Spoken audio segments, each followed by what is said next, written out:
The Quest software updates have long been a point of contention because they often bring some neat and cool helpful features, but they roll out in really weird ways. There have been times where some people are still on update V64 and other people are seeing V66 roll already, whether they're in the public test channel that lets you try them early or not. Now, it's welcome news that finally Meta is releasing a tool to let you force the Quest OS updates, but still via a PC cable. This was first discovered by Luna over on Twitter, of course, our resident leak expert data miner who seems to find everything ahead of time. But the option disappeared, but now seems to be back in full launch. It asks that you have two things, a USB-C cable and 2 GB of available storage, and then you can choose your device on the website, go through and push through the latest updates. This has been nice, although personally I found even in the actual options you can find them in the system menu and push them some of the time. It's a good feature though because you can push that through, help you get into your games better and enjoy your Quest even more. Since we started talking about the uses of VR even beyond the realm of gaming, a lot of you have been asking me to spotlight more, and there's a new game that just launched. Zengeance Take Aim with Every Breath is trying to mix 3 genres I've never seen before: action, rhythm, and deep relaxation coming together in one spot. Zengeance is an on-the-rails shooter that's propelling you through beautiful environments with beautiful music, but it has a very unusual mechanic where you are either chanting, deep breathing, and this is actually what's revealing the enemies to you, so it trains you to not only dodge to the rhythm, move to the rhythm, shoot to the rhythm, but breathe to the rhythm. It's unlike anything I've ever tried in VR, but keep in mind this is a 1.0 release and it will still be getting more updates. If you've been looking for something unique, beautiful, and potentially stress releasing, this is an interesting example for that. I will warn you though, if you've never done deep breathing exercises, if you've never done chanting, meditation, it will feel foreign to you at first. You'll have to spend some time in the game getting used to it, but once you do, it really trains you to breathe when you're under stress, and it is a truly unique experience. It's $20 on Quest. I'll leave a link down below to save you some if you're interested in checking it out. Thanks to Deepwell for sponsoring this week's news, and thanks to them for trying something totally new in VR. And speaking of games that do so much more than just gaming, Gorilla Tag is not only pushing VR further and further into the mainstream, but it is also a pretty active game that people say does have good exercise benefits. And with that, it's hit some crazy milestones for any VR game, period. $100 million in revenue, one of VR's most successful games, 1 million daily and 3 million monthly active players. You can see in a graph from Road to VR here how this thing was up and just absolutely blasted off as of January of last year. Weirdly, the revenue skyrocketed as the active user graph kind of slowed down, still obviously climbing, possibly due to the additional monetization that they added through cosmetics and such. But no matter your feelings on Gorilla Tag, it is wild how far reaching this game is. My barber actually said their kid asked for a Gorilla Tag plushie when they've never played Gorilla Tag. They don't own a VR headset. So actually, I'm hoping to factory reset one of my Quest 2s, and I'm going to give that over to my barber to give to their kid. So this actually pushed my barber to ask me about VR headsets and is good for Gorilla Tag. So I told him, hey, I'll hook you up with one of my old Quest 2s, and they're like, well, I'll hook you up with free haircuts for a while. Pretty good deal for me. Thanks to Saurus over on the Discord for also reminding us that there's some wild game sales going on right now. Not only did the Meta Summer Sale just start, but there's this trend going on with some of the smaller, less known games where they're doing like 90% off, whether that is, as Saurus hypothesized, possibly just help push theirs up the charts, just get the game out there. But there's codes that are dropping some games as much as 90%, even very new games like Max Mustard. Although unfortunately these are very fast sales and not all of them are still running even at this point. Basically, if you're not already on the Oculus Quest subreddit, there is a whole discounted games mega thread that'll be up to date more. So I'll leave a link to that down below in the comment section too in case you want to know what's going on. But some of them are going through codes, so it's not obvious. You can't just go to the store and find the game. But there are some wild discounts. If there's games you've been looking for or games that are on your wish list, definitely hit up that thread and check that out, see what all's on sale. When we first heard that there was a game coming to Quest that was like Demeo with droids, I got pretty excited. If you've been with the channel a while, you know Demeo is one of the VR games I've actually spent the most time playing, although Neon Squad Tactics is out now, the reviews are rolling in, and it looks like it's a little mixed so far. With just barely over a 4-star rating and only 9 ratings, it goes back and forth between people saying it's great, people hoping there's going to be more updates, and people saying it needs more work. I got the game, and I'm still interested in checking it out, so maybe I'll hit up some of you on the Discord, because it looks like we do need a squad to get in and check it out together. But if you've tried it so far, let me know what you think. Do you think with development it could stand up anywhere near something like Demeo? Especially because for someone like me, I was never really into like tabletop games, or I never played D&D, so Demeo really surprised me. I'm hoping for the same with this game, but maybe it's something to wait a bit until there are some more updates on it. Let me know your thoughts in the comments. One app that people have absolutely loved over the years of VR is Google Earth on PC, because you can go anywhere in the world world. You can jump into Street View in VR, and especially revisiting a home you used to live in, a country you used to live in, it can really make people emotional. Unfortunately, as we haven't had that app ever make it over to Quest, there's been other ones, and an interesting one that was brought up recently, Wander. Wander has actually been out for quite a long time. It was out back in 2016.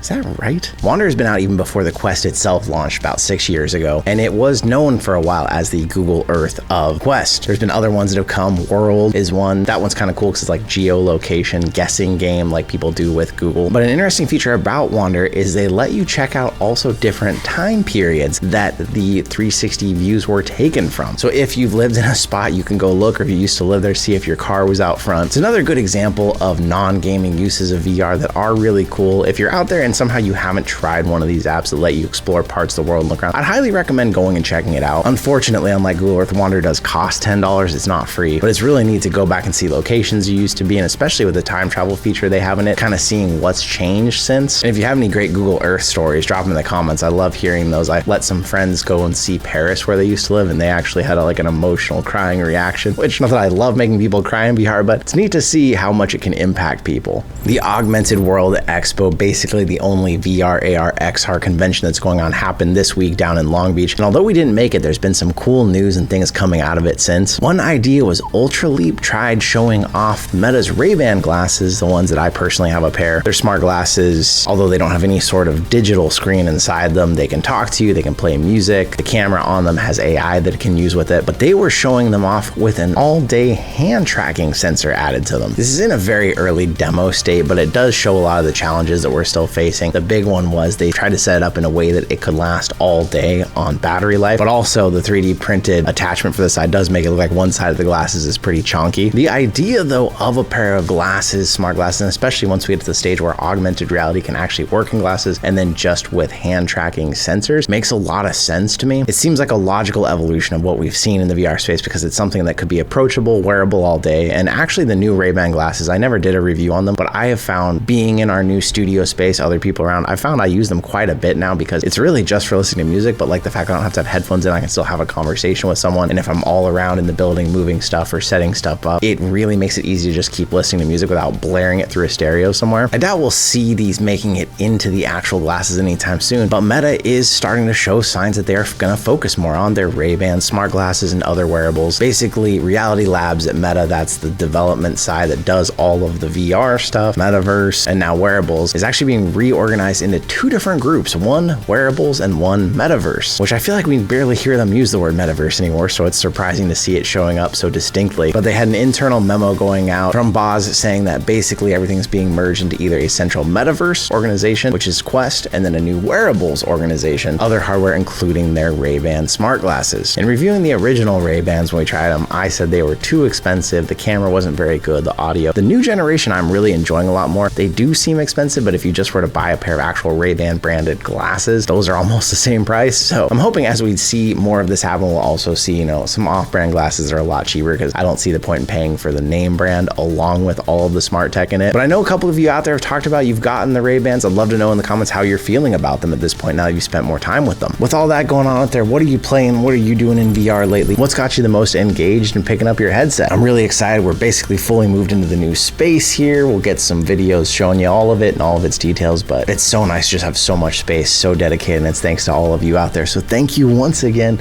and I'll see you in another reality.